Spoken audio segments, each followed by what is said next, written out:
बिस्मिल्लाहिर्रहमानिर्रहीम, अस्सलाम वालेकुम। मैं असदुल्लाह खान हूँ और मैं मौजूद हूँ डिस्ट्रिक्ट एंड सेशन कोर्ट के बाहर, जहाँ पर अब से कुछ देर पहले फैसला सुनाया गया है इमरान खान और बुशरा बीबी की रिहाई के लिए और उनकी सजा को मुअत्तल करने के लिए जो दरखास्त है उसको डिसमिस कर दिया गया है। इसकी क्या ग्राउंड ली गई है ये तो मैं आपको बाद में बताता हूँ, लेकिन पहले यहाँ पर आप देख लीजिए कैदी नंबर 804 के नारे लग रहे हैं। एक पूरा माहौल बना हुआ है, बहुत बड़ी तादाद में खवातीन यहाँ पर आई हुई हैं जो बुशरा बीबी के साथ इज़हार यकजहती कर रही हैं, इमरान खान के साथ इज़हार यकजहती हो रही है और नारे लगाए जा रहे हैं। कैदी नंबर 804 के मर्द हजरात भी यहाँ पर मौजूद है, पाकिस्तान तहरीक इंसाफ के वर्कर्स मौजूद हैं और ख़ास तौर पर वो सारी खवातीन जो मखसूस नशस्तों के लिए उम्मीदवार हैं पाकिस्तान तहरीक इंसाफ या सुन्नी इत्तेहाद काउंसिल की, वो सारी खवातीन यहाँ पर मौजूद हैं। आज चूंकि रिजर्व सीट्स वाला सुप्रीम कोर्ट में केस भी लगा हुआ था, तो वहाँ पर जितनी वो खवातीन जिनके नाम लिस्ट में मौजूद हैं या पोटेंशियली वो कैंडिडेट हो सकती हैं MPA या MNA की, वो सारी खवातीन आज सुप्रीम कोर्ट आई हुई थी और वहाँ पर भी अच्छा खासा एक माहौल मौजूद था, रश मौजूद था।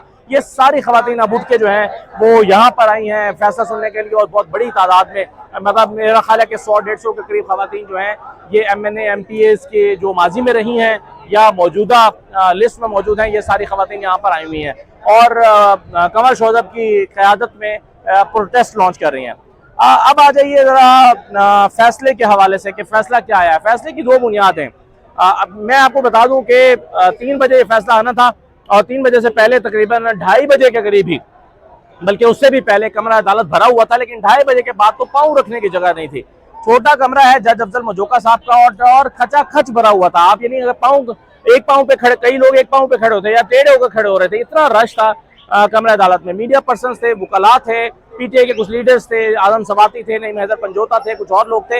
ये सारे के सारे लोग जो हैं वो आज कमरा अदालत में मौजूद थे। 3 बजे पूरे जज अफजल मजोका साहब आए और हार्डली 10-15 सेकंड वो बैठे अपनी कुर्सी पर और 10-15 सेकंड के अंदर उन्होंने फैसला सुना दिया और उन्होंने कहा कि मैंने फैसला दे दिया है, आप इसकी कॉपी हासिल कर सकते हैं। मुख्तसर ये है कि अपील को जो है दरखास्त है उसको मैं डिसमिस कर रहा हूँ, ये उन्होंने कहा और उठकर चले गए। इसमें मेरा ख्याल है हार्डली 10 या 15 सेकंड्स लगे होंगे। अब मजोका साहब ने ये जो फैसला है जो जिसकी कॉपी दी है उसमें बुनियादी तौर पर 2 चीज़ों को बुनियाद बनाया गया है। एक बुनियाद तो ये है कि मेन अपीलें चूँकि लग गई हैं तो मेन अपीलों के होते हुए सज़ा को मुअत्तल करना जो है वो इसकी रिवायत भी नहीं है और आम तौर पर ऐसा होता भी नहीं है कि मेन अपीलें अगर आपकी लगी हुई हैं तो मेन अपीलों के होते हुए आपकी सज़ा मुअत्तल नहीं होती। आमतौर पर सज़ा तब मुअत्तल की जाती है जब कहा जाता है कि पता नहीं मेन अपीलें कब लगनी है, कितने अरसे बाद अपीलें सुनी जाएंगी, अभी तो जज ये पॉइंट नहीं हुआ है, अभी तो मालूम नहीं कब होगा, तो इसलिए सज़ा को मुअत्तल कर दिया जाए और यही ग्राउंड ली जाती है सज़ा मुअत्तल करने की। तो एक तो अफजल मजोका साहब ने कहा है कि चूंकि मेन अपीलें लगी हुई हैं इसलिए सज़ा को मुअत्तल नहीं किया जा सकता।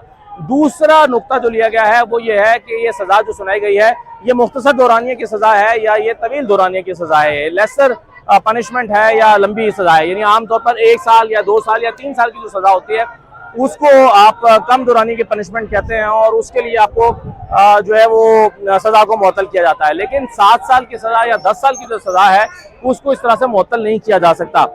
ये आर्गूमेंट्स में भी बात सामने आई थी जब सलमान सफदर साहब दलाइल दे रहे थे, असल पहले उसे सलमान अकरम राजा साहब दलाइल दे रहे थे, तो सलमान राजा साहब जो है उनसे और सलमान सफदर साहब से भी ये दलाइल किए गए थे, ये बताएं कि ये मुख्तसर दौरानिया की सज़ा है या ज़्यादा अरसे की। इसको फिर फैसले में बुनियाद बनाया गया है। दूसरा ये है कि सलमान सफदर साहब ने आखिरी दिन जब ये फैसला महफूज हुआ था परसों, तो जाते जाते ये ज़रूर कहा था सलमान सफदर साहब ने कि बुशरा बीबी की सज़ा मुअत्तली के लिए तो इतनी ही दलील काफ़ी है कि वो एक खातून है और उनका खातून होना ही काफ़ी है और खातून की सज़ा को मुअत्तल कर देना चाहिए। ज़ाहिर है ये बरियत नहीं है, ये मेन अपीलें डिसाइड नहीं हो रही हैं, ये बरियत नहीं है, तो उनकी सज़ा को मुअत्तल कर देना चाहिए। ये वो भोंडा तरीन केस है इमरान खान के ऊपर, जो जितने केसेस बनाए गए हैं उनमें सबसे भोंडा केस है इद्दत का केस, जिसमें दरख्वास्त गुजार जो हैं उसके अपने बयानात में इतने तजादात मौजूद हैं। जो शिकायत कुनिंदा है, शिकायत कुनिंदा खावर मानिका जो है वो पहले कुछ और कह चुके हैं, अब 6 साल के बाद उनको ख्याल आया कि कुछ और कहना है। उनके एक इंटरव्यू को भी अदालत में चलाया गया जिसमें वो उन्होंने कहा था कि मेरी साबिक अहलिया जो हैं ये मेरी साबिक अहलिया हैं, यानी बुशरा बीबी। तो साबिक अहलिया को तस्लीम करने का मतलब ये है कि आप ये मान रहे हैं कि वो अब आपकी अहलिया नहीं है।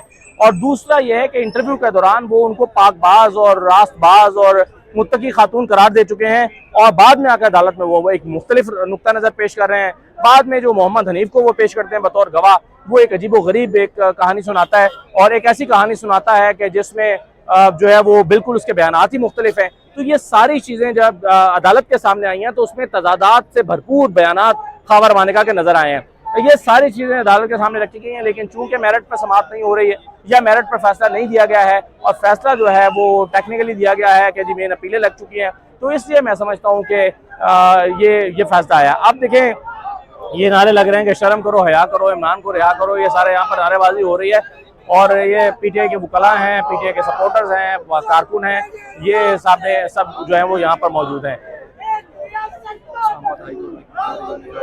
हाँ, एक नुकता बिल्कुल मुझे याद दिलाया गया, अभी यहाँ पर बताया गया कि इस्लामाबाद हाई कोर्ट में अपील का उमर अयूब साहब ने कहा है कि हम इसकी अपील दायर करने के लिए जा रहे हैं, मगर मुझे ज़ाती तौर पर इसका इतना स्कोप दिखाई नहीं देता।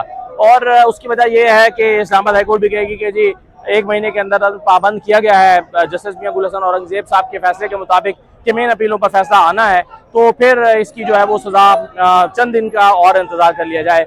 तो पीटीआई ने यह फैसला तो किया है, पीटीआई ने यह कहा तो है कि वो इसकी अपील करेंगे, लेकिन मुझे इसका ज़्यादा स्कोप दिखाई नहीं दे रहा। तो अगली वीडियो में हम बहरहाल बात करेंगे वो रिजर्व सीट्स वाला जो सुप्रीम कोर्ट में आज हुआ है, उसमें बड़े इंपॉर्टेंट पॉइंट्स हैं, उसमें भी डायरेक्शन मिलती हुई नजर आ रही है। हमें दिखाई दे रहा है कि वहाँ पर क्या होने जा रहा है, हमें कोई डायरेक्शन जो है वो उसमें एक समत नजर आ रही है, तो वो तो हम अगली वीडियो में बात करेंगे। लेकिन बहरहाल मैं चाहते आपको ये भी ज़रा दिखाता जाऊँ कि ख़वातीन किस तरह से जो हैं वो मौजूद हैं। इनको जानता है तो ये देखिए ख़वातीन की एक बड़ी तादाद है, मीडिया कैसे बात कर रहे हैं या मीडिया के बहुत बड़े नुमाइंदे यहाँ पर मौजूद हैं, उनसे बात कर रही हैं, नारेबाजी कर रही हैं। कमल शोजब यहाँ पर मुझे भी दिखाई दे रही थी, बाकी सारी ख़वातीन हैं, समीना खबर हयात भी आज आई हुई है लाहौर से। तो बहुत सारे लोग हैं, बहुत सारी ख़वातीन हैं जो कमरा अदालत के बल्कि इनफैक्ट अदालत के बाहर मौजूद हैं और मीडिया के नुमाइंदों को अपने ग्रीवेंसेस जो हैं वो बता रही हैं, और ये इस वक्त सारी सूरत हाल है। तो ना सुनूंगी और ना मैं उसको मानूंगी, मैं उसको बल्कि कंडेम करूंगी। इमरान खान साहब ने गलत हरकत है, इमरान खान साहब ने उमर अयूब साहब पे पूरा ट्रस्ट किया है और उनको तरीका बताया है, उनसे पूरी प्रॉपर डिलिब्रेशन होती है। जो ये बातें फैला रहे हैं कि कोई लीडरशिप जो है वो चाहती नहीं है कि इमरान खान साहब बाहर आए या कोई, तो ये बिल्कुल गलत बात है। मैं अपने तमाम कारकुनान को ये मैसेज देती हूँ कि आपस में मुत्तहिद हो जाए। इमरान खान की पार्टी को कोई और बाहर से आके नहीं हरा सकता। आपकी आपस में अगर इत्तेफाक नहीं होगा तो फिर हमें मसले आ सकते हैं। अपने व्यवस्था रहे शजर से उम्मीदें बाहर रख, बिल्कुल भी अपने जो आपके लीडरान हैं, इन्होंने मुश्किल वक्त में खड़े होकर पार्टी संभाली है। उस वक्त जब हमारे बड़े बड़े लंबे लंबे कदों के भी लंबे और ओहदों के भी लंबे लोग भाग गए थे और 2 मिनट भी प्रेशर बर्दाश्त नहीं कर सके थे, उस वक्त उमर अयूब था जो खड़ा रहा था। हमारे भी खाई मुश्किलें भी बर्दाश्त की, आज भी वो ATC सरगोदा से वापस तशरीफ लाए हैं। रोजाना वो पेशियों पे, कल मैं और वो हम दोनों अडियाला में भी मौजूद थे, रोजाना हमारी पेशियां भी लगी हुई हैं। हम कोशिश कर रहे हैं और बड़े तरीके के साथ जो खान साहब की डायरेक्शन है उसके मुताबिक पूरा लाए अमल तैयार कर रहे हैं। तो ये वो अनासिर जो पार्टी के अंदर कोई तोड़ फोड़ करवाना चाहते हैं या लोगों को एक दूसरे से बदजन कराना चाहते हैं, मैं उनको खबरदार कर रही हूँ कि आपके ये अज़ाइम नाकाम होंगे और इससे आप बाज आ जाए। अच्छा, इसमें एक और चीज़ बता दें कि पाकिस्तान तरीके के साथ अभी हम क्योंकि यहाँ पर मौजूद थे तो हमने देखा कुछ लोग चाहते थे कि लीडरशिप जो है वो एहतजाज की, लॉन्ग एहतजाज की कॉल दे, मुल्क गिर पहिया जाम करने की कॉल दे ताकि इमरान खान को निकाला जा सके। इस हवाले से हमने उनसे बात की जब, तो उन्होंने कहा कि लीडरशिप जो है वो, उन्होंने इमरान खान के केसेस को अच्छे तरीके से लड़ा नहीं है, जिस तरीके से लाइक